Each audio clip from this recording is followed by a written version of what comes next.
Hey guys, welcome back to Cyber Platter. Today we'll discuss the topic DFIR, that is Digital Forensics and Incident Response. DFIR is a field of cybersecurity that involves investigating and responding to cyber incidents such as cyber attacks, data breaches, and other security related incidents. So, digital forensics focuses on identification, preservation, analysis, and presentation of electronic evidence. And incident response involves the process of managing and mitigating the impact of a security incident. So, professionals in DFIR use a variety of tools and techniques to collect and analyze digital evidence to understand how a security incident occurred, identify the extent of the compromise, and develop strategies to respond effectively. The goal here is to uncover the facts surrounding a security incident, gather evidence for legal proceedings if necessary, and implement measures to prevent future incidents. Digital forensics and incident response process typically involves several steps to effectively investigate and respond to security incidents. Let's see a general step-by-step guide. First step is preparation, next identification, next containment, fourth eradication, fifth recovery, next investigation, analysis, reporting, post incident review. The last step is communication. So, this is a general guideline. These are the steps that we follow. But remember that the specific steps may vary based on the nature of the incident, organization policies, and regulatory environment. Also, additionally, it is crucial to follow legal and ethical considerations during the entire DFIR process. So we know that like generally there are 10 steps. Let's see these steps in detail. First one is preparation. The preparation phase involves several key elements to ensure an effective response to security incidents. Let's see them in more detail. First, establish an incident response team. That is, assemble a team of skilled professionals with expertise in digital forensics, incident response, network security, and legal considerations. Define roles and responsibilities within the team, including incident coordinators, investigators, analysts, and communication liaisons. Next, develop an incident response plan. Create a comprehensive incident response plan that outlines step by step procedures for various types of security incidents. Clearly define the criteria for incident classification, severity levels, and escalation processes. Identify communication channels, both internal and external, for effective coordination during an incident. Next, training and skill development. Provide training to the incident response team to ensure they are familiar with the tools, procedures, and protocols outlined in the incident response plan. Keep the team updated on the latest threats, attack techniques, and forensic methodologies through regular training sessions. Next, tools and resources. Ensure that the necessary tools and resources are available and accessible for the incident response team. This includes digital forensics tools, network monitoring solutions, incident tracking systems, and communication platforms.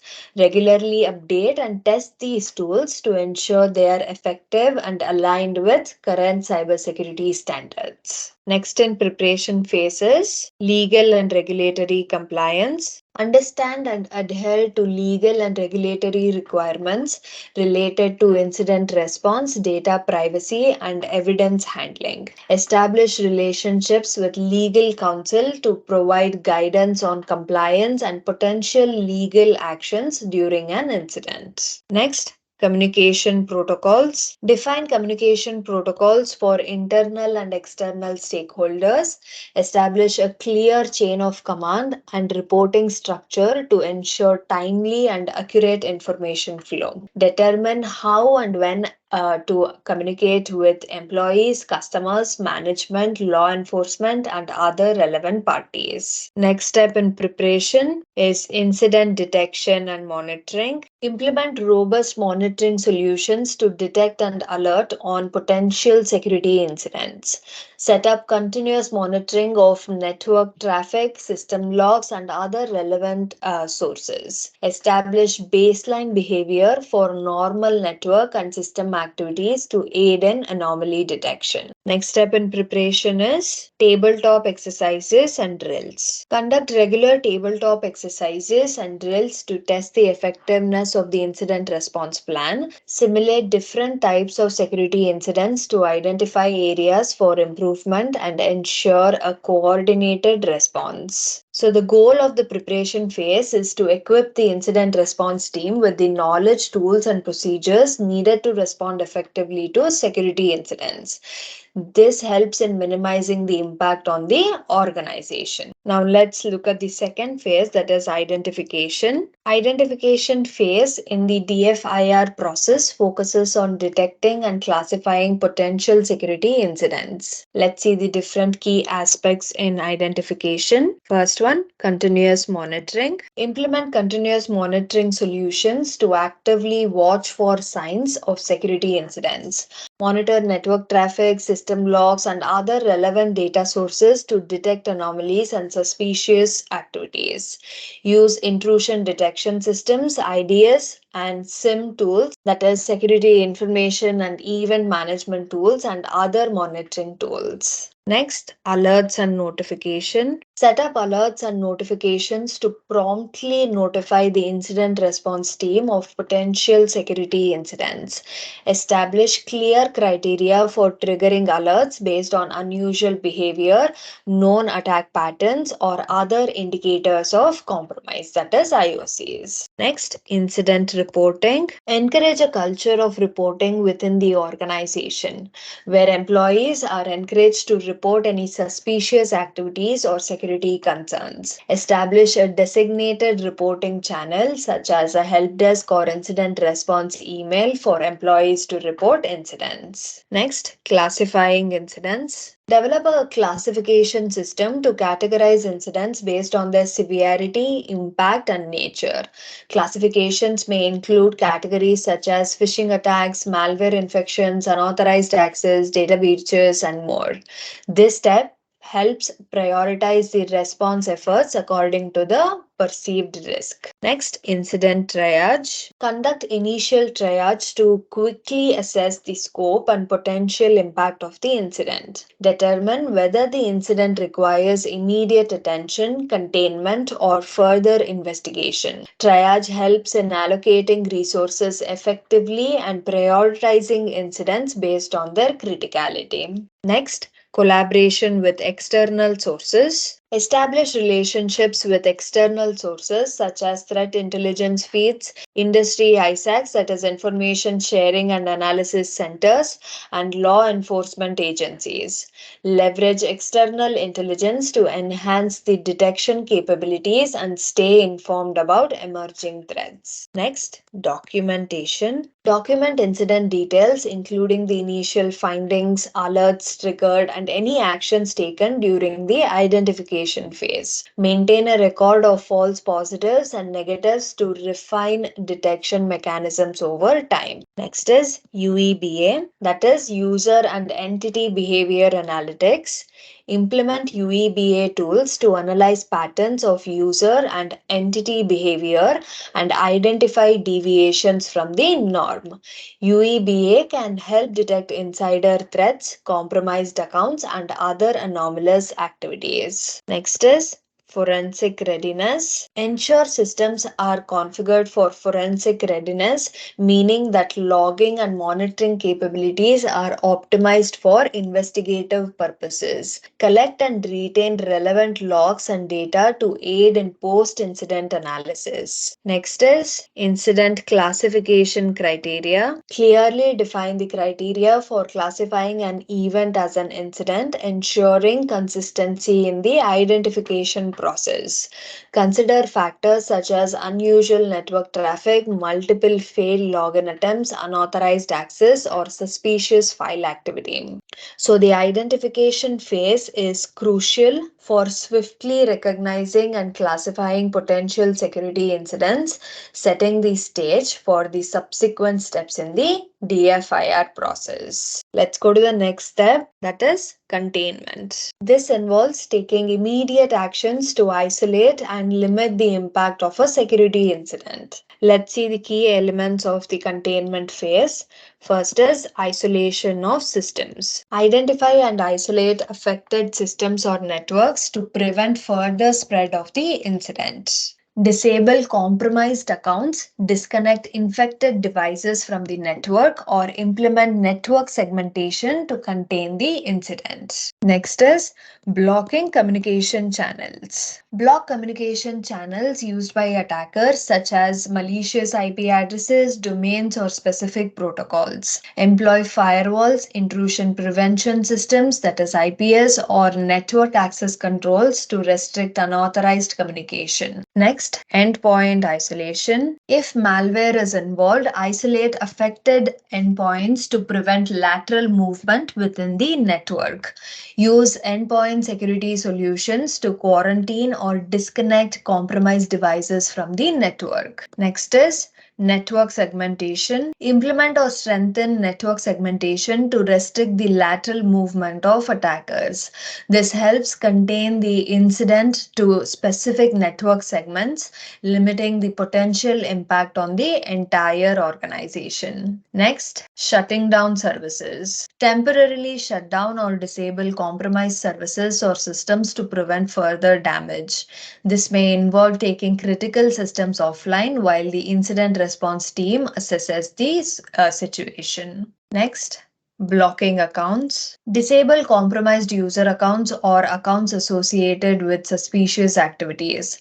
Change passwords and implement multi-factor authentication to prevent unauthorized access. Next, patch or remediate vulnerabilities. Identify and patch vulnerabilities that are exploited during the incident.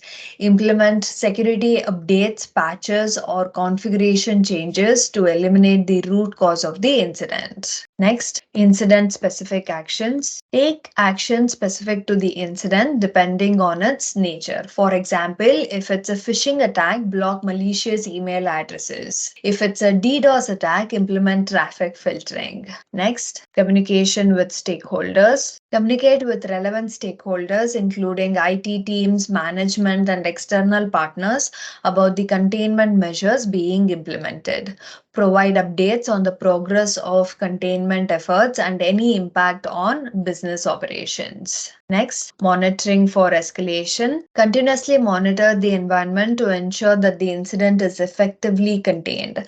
Be prepared to escalate the incident if there are signs of the incident spreading or evolving. Next, documentation. Document all containment actions taken, including the rationale behind each decision. Maintain a record of the timeline of containment efforts for post-incident analysis and reporting. So the goal of the containment phase is to quickly limit the impact of the incident and prevent further damage while preparing for the subsequent phases of eradication, recovery, and investigation. So let's go to the next phase, which is the eradication phase. This involves identifying and removing the root cause of the security incident. The primary goal is to eliminate the vulnerabilities and weaknesses that allowed the incident to occur. Let's see the key aspects. First is root cause analysis. Conduct a thorough analysis to identify the root cause of the incident. This may involve examining the attack vector, vulnerabilities exploited, and methods used by the attackers. Determine how the incident occurred to prevent similar incidents in the future. Next is vulnerability remediation. Address and remediate the vulnerabilities that were exploited during the incident. Apply patches, updates, or configuration changes to eliminate known vulnerabilities. Consider engaging with IT teams to ensure a comprehensive approach to vulnerability management. Next, system reconfiguration. Reconfigure systems or networks to enhance security and prevent the same type of incident from happening again.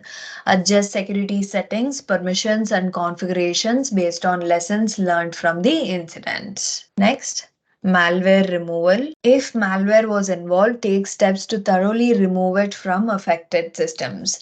Use antivirus or anti-malware tools to scan and clean infected files and directories. Ensure that all traces of malicious code are eliminated. Next, password changes. Change passwords for compromised accounts or accounts that may have been exposed during the incident. Implement strong password policies and consider the use of multi-factor authentication to enhance account security. Next, security controls enhancement. Strengthen security controls based on insights gained from the incident. Consider implementing additional security measures such as improved access controls, network segmentation, or advanced threat detection solutions.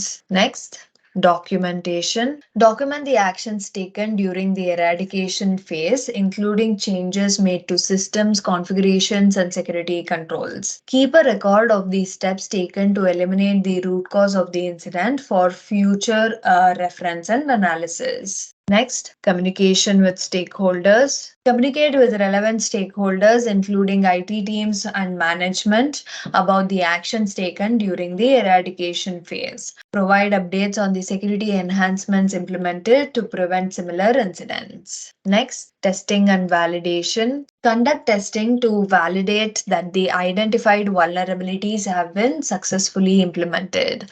Perform security assessments or penetration testing to ensure that systems are secure against similar attack vectors. Next, post-incident review. Conduct a post-incident review to assess the effectiveness of the eradication phase.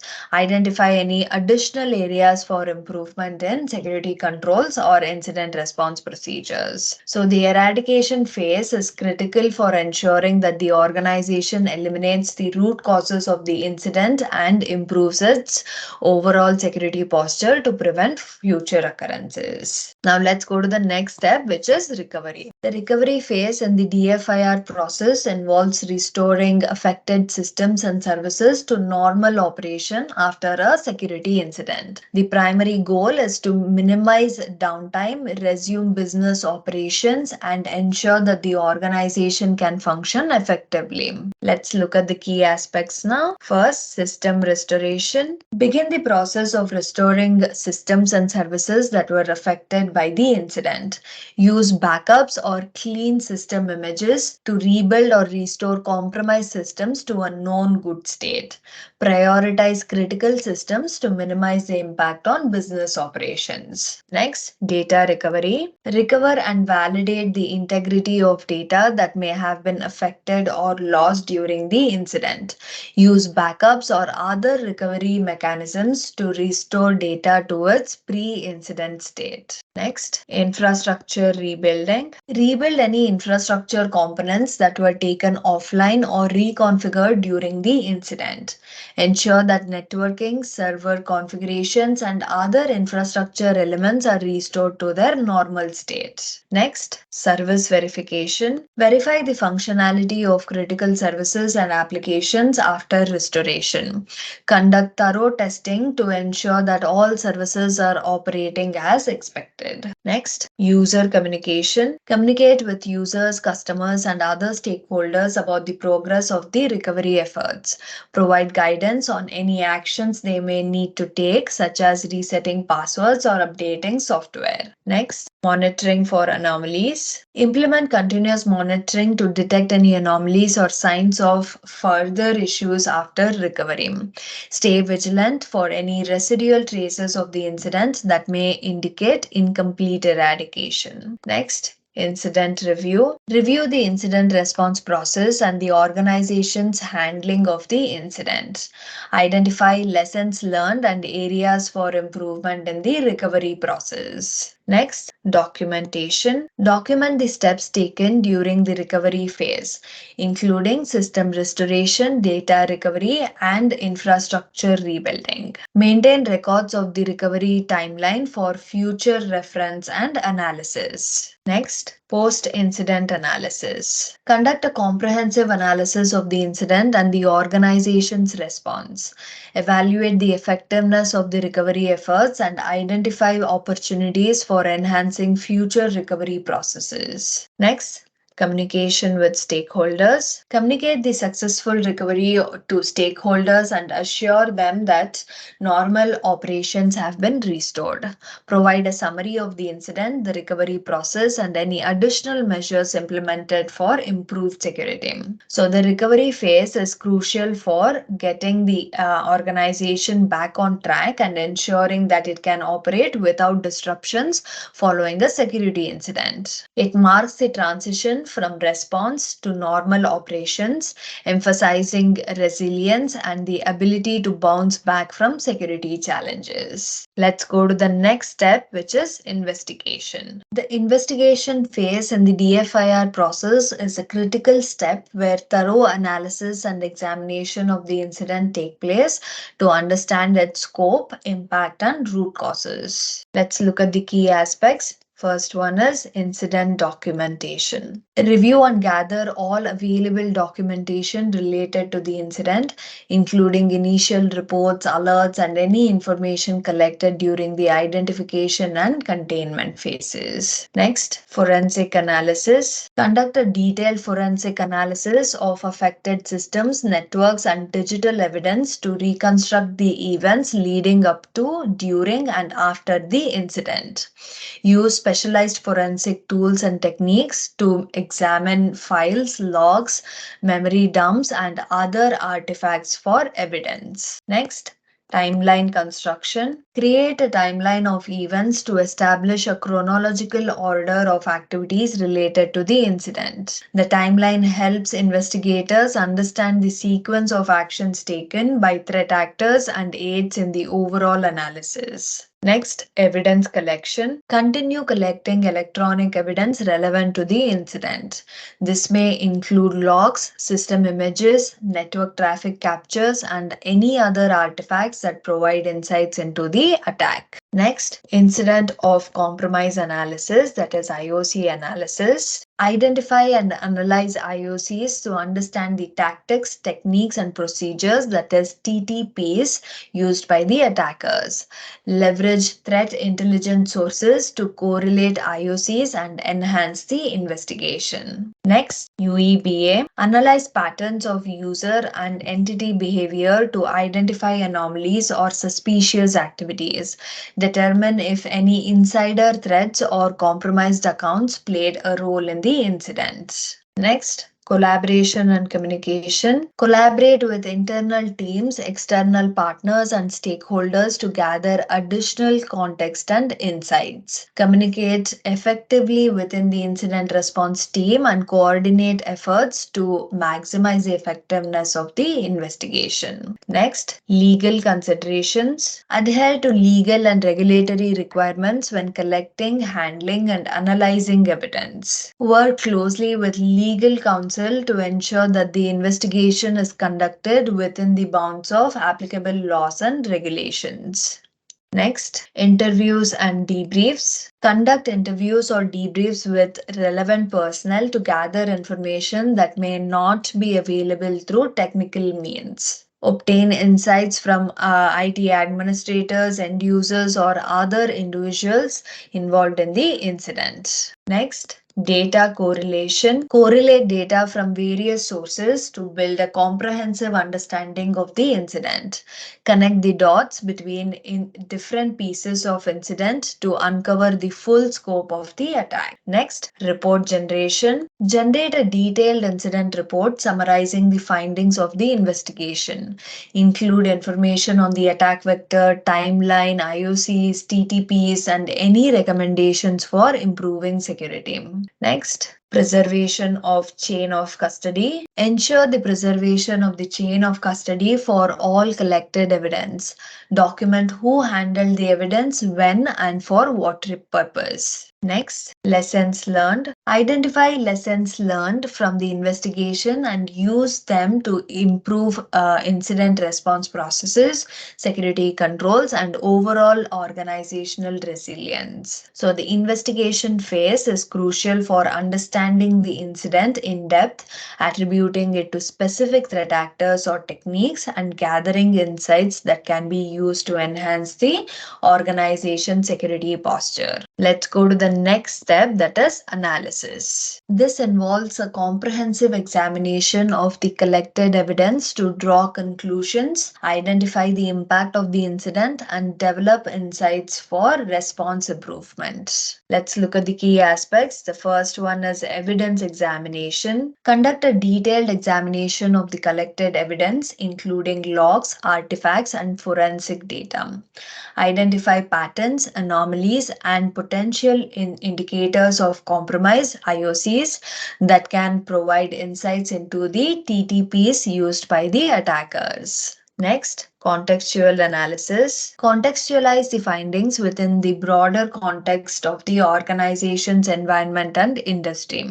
Consider the relevance of threat intelligence and external factors that may influence the analysis. Next, attribution and threat actor analysis. If possible, attempt to attribute the incident to specific threat actors or groups.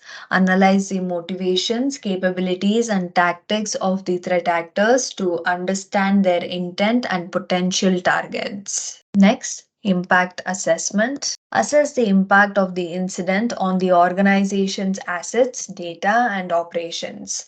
Determine the extent of the compromise and the potential consequences, both immediate and long term. Next, identification of compromised data. Identify and catalog any compromised or exfiltrated data. Understand the sensitivity and significance of the compromised information and its potential impact on the organization. Next, connection of events. Connect events identified during the investigation phase to provide a holistic view of the incident. Determine the relationships between different elements such as compromised accounts, network traffic, and malware activity. Next, root cause analysis. RCA. Conduct a root cause analysis to understand how the incident occurred and what vulnerabilities or weaknesses were exploited. Identify systematic issues that contributed to the incident and propose remediation measures. Next, reconstruction of attack chain. Reconstruct the attack chain by mapping out the sequence of actions taken by threat actors. Understand the entry point, lateral movement, privilege escalation, and any other steps involved in the attack. Next, incident correlation. Correlate findings with threat intelligence and known attack patterns to enhance the analysis. Determine if the incident aligns with previously identified threat actor behaviors or campaigns. Next, identification of lessons learned. Identify key lessons learned from the incident and use them to improve incident response procedures, security controls, and overall cybersecurity posture. Next, documentation. Document the results of the analysis in a comprehensive report. Clearly articulate the findings, conclusions, and recommendations for response, remediation, and future prevention. Next, communication with stakeholders. Communicate the results of the analysis to relevant stakeholders, including management, IT teams, and any external parties involved. Provide insights that can inform decision making and improvements in security measures. So the analysis phase is crucial for extracting actionable intelligence from the incident. This allows the organization to make informed decisions, enhance its security defenses, and better prepare for future incidents. The next step is reporting. The reporting phase in the DFIR process involves documenting and communicating the findings, actions taken, and recommendations resulting from the incident investigation and analysis. Let's look at the key aspects. The first one is incident report preparation. Compile all relevant information gathered during the investigation and analysis phases. Structure the report in a clear and organized format for easy comprehension by various stakeholders. Next, executive summary. Begin the report with a concise executive summary that provides a high-level overview of the incident.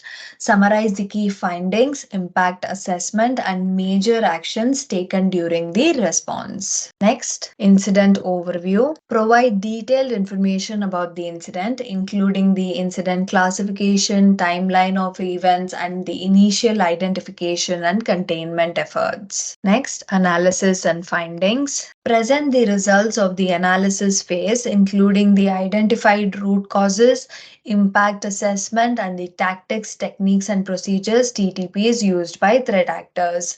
Include attribution or threat actor analysis if applicable. Next, compromised data and assets. Detail the compromised data and assets, specifying the type of data affected and its significance to the organization. Clearly articulate the potential consequences of the compromise. Next, recommendations. Offer specific recommendations for remediation and future prevention based on the lessons learned from the incident.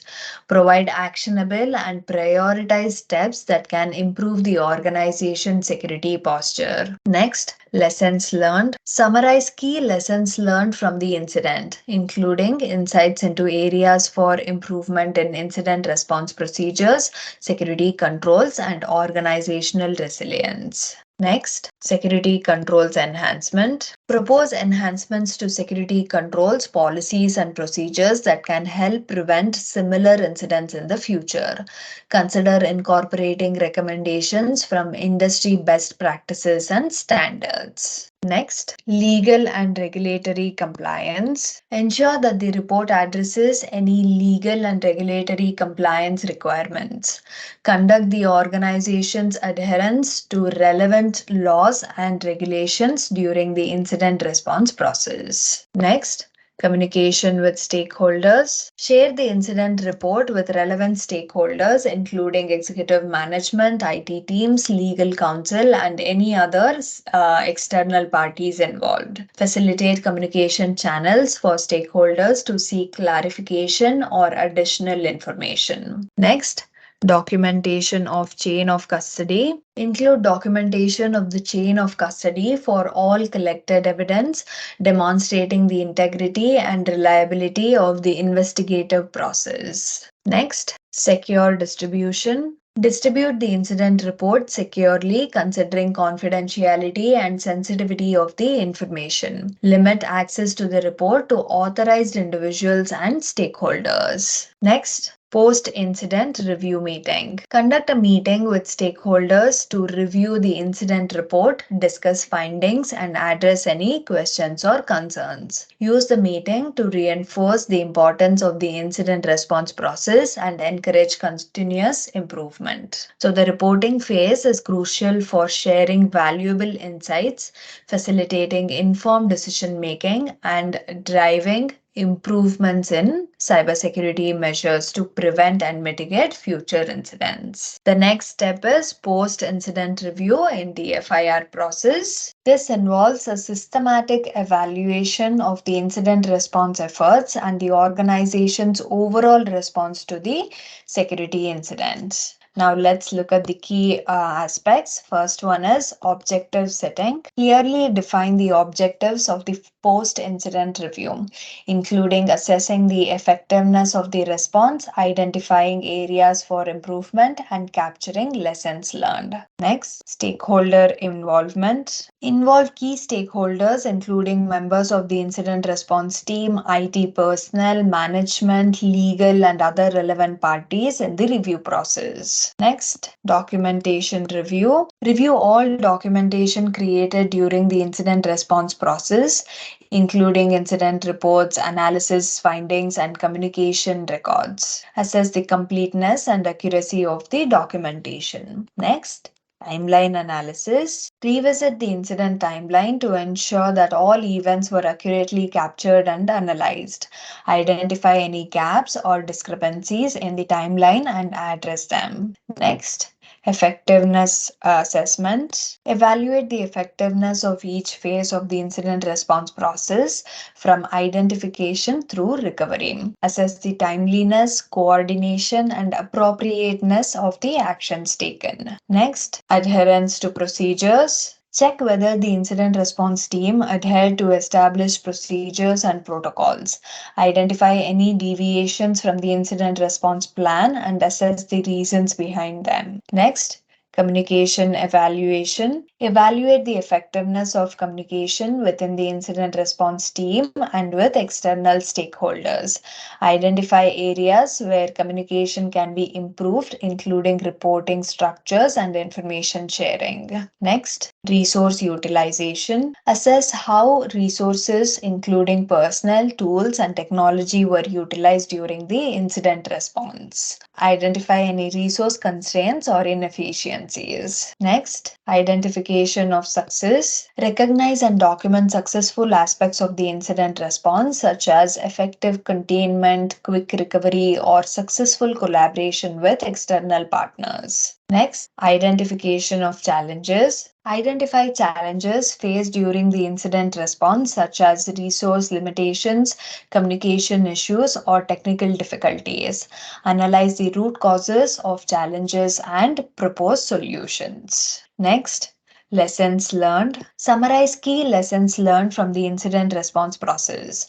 Document insights into what worked well, what could be improved, and what can be applied to enhance future incident response efforts. Next, recommendations for improvement. Develop actionable recommendations for improving incident response procedures, security controls, and overall organizational resilience. Prioritize recommendations based on their potential impact and feasibility of implementation. Next, feedback loop. Establish a feedback loop for continuous improvement, encouraging ongoing communication and collaboration among the incident response team and other stakeholders. Incorporate feedback from the post-incident review into future incident response plans and training programs. Next, documentation of post-incident review. Document the findings of the post-incident review in a comprehensive report. Include a summary of successes, challenges, lessons learned, and actionable recommendations. Next, implementation of recommendations. Implement the recommendations arising from the post-incident review to enhance the organization's incident response capabilities and overall security posture. So the post-incident review phase is a crucial component of a mature incident response program, as it enables organizations to learn from experiences, adapt their strategies, and continuously improve their ability to detect, respond to, and recover from security incidents. Then the next step is the communication. Effective communication is a crucial element throughout the entire digital forensics and incident response process. Let's see some of the key aspects of this. First one, establish communication protocols. Define clear communication protocols within the incident response team and with external stakeholders. Specify channels, reporting structures, and escalation paths to ensure a coordinated response. Next, stakeholder communication. Keep stakeholders informed throughout the incident response process. This includes management, IT teams, legal counsel, and any external partners involved. Provide regular updates on the status of the incident, actions taken, and expected timelines. Next, incident notification. Develop a plan for notifying relevant parties about the incident promptly. Clearly communicate the severity of the incident, potential impact, and initial steps being taken to address the situation. Next, crisis communication. Establish a crisis communication plan for addressing incidents that may have broader public or customer impact. Define key messages, spokespersons, and channels for communication in crisis situations. Next, internal communication. Facilitate effective communication within the incident response team. Ensure that team members are updated on developments, tasks, and responsibilities. Next, external communication. Coordinate communication with external entities such as law enforcement, regulatory bodies, or third-party vendors.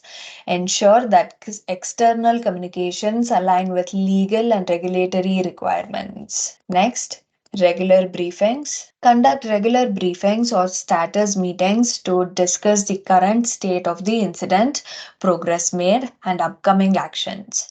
Use these meetings to address any challenges, clarify roles, and keep the team aligned. Next, document communication. Document all communication related to the incident, including emails, messages, and meeting notes. Maintain a record of decisions made, instructions given, and any agreements reached. Next, escalation communication. Establish clear criteria for escalating communication to higher levels of management or external entities. Clearly communicate the reasons for escalation and the expected outcomes. Next, post-incident communication. Communicate the outcomes of the incident response, including analysis findings, lessons learned, and recommendations. Provide stakeholders with a comprehensive report detailing the incident and the organization's response. Next, training and awareness. Conduct training sessions and awareness programs to educate employees and stakeholders about incident response procedures. Ensure that individuals know how to report incidents and understand their role in the response process. Next, coordination with legal counsel. Work closely with legal counsel to ensure that communication aligns with legal and regulatory requirements. Seek legal guidance on what information can be disclosed and how to handle sensitive aspects of the incident. Next, consistent messaging. Maintain consistency in messaging throughout the incident response process. Ensure that all stakeholders receive accurate and aligned information to avoid confusion or misinformation. Next, continuous feedback. Establish channels for continuous feedback on communication effectiveness. Encourage team members to provide input on how communication can be improved for future incidents. Next, post-incident review communication. Communicate the results of the post-incident review, including successes, challenges, and recommendations to relevant stakeholders. Use this communication to reinforce the organization's commitment to improvement and resilience. So, effective communication is key to a successful incident response, ensuring that all relevant parties are well informed, aligned, and able to contribute effectively to the resolution of security incidents. So, these are the steps, general steps involved in a DFIR process. So, in essence, digital forensics and incident response is a strategic framework that blends technical expertise with effective communication. From identifying and containing incidents to thorough analysis and post incident review, DFIR ensures organizations respond to and learn from cybersecurity challenges. Clear and timely communication acts as a cornerstone, fostering resilience and continuous improvement in the face of evolving threats. So that's it for today, guys. I hope you learned a little bit about DFIR. If you did, please don't forget to like, subscribe, and share our videos. I will see you in another video with another topic. Until then, take care of yourselves. Bye bye.